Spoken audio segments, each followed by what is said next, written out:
Magandang tanghali sa inyong lahat. Andito kami ngayon sa Coronadal City. Ito yung karugtong ng ating road trip sa from Davao to General Santos nung time na yun. Pero hindi kasi nagpa-function ang aking cellphone kaya hindi siya na-upload at hindi sunod-sunod yung pag-upload guys kasi dito na pagdating sa Japan ay umuki na yung aking cellphone. CR po muna ako bago kami pumili ng mapipistuhan ng aking sister-in-law para kumain ng halo-halo guys. Asa tadapit ning? Asa tadapit? Ha?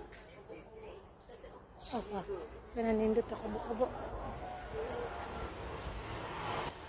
Napakaganda po ang halo-haloan nila guys. Ito po ay sa Coronadal City. Ito po yung sikat na halo-haloan nila. Kakaiba po yung halo-halo nila guys kasi hindi sa baso nakalagay kundi sa buko. Buko na may laman siya na nilagyan ng halo-halo. Kaya masarap siya po guys. Na walay bakante.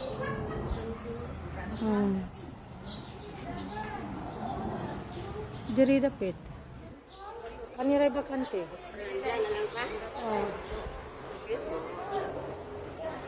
Ora man bakante. Ang cute-cute na aming mat-mat. Ayan, wala kaming nakuha ang magandang pwesto. Ito dito muna kami sa medyo mainit sa bata. Pero papauwi na yung sa kabila kaya hinantayin na lang namin guys.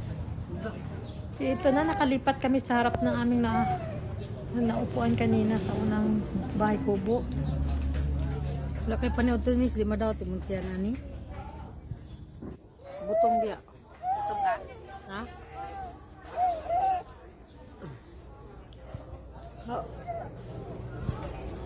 Butong ra gid ni daw ni diri. Ha? Ako rin makuha ako na. Pwede? Ningay ka kuya. It's yummy. Nyaw, nyaw, nyaw, nyaw, nyaw, nyaw, nyaw, nyaw, nyaw, nyaw. Sama ning langka. Betul tunga ano betul eh. Yung. Yan naman na. Nakasarap na. Ang pangalan sir mo pangalan. Buko.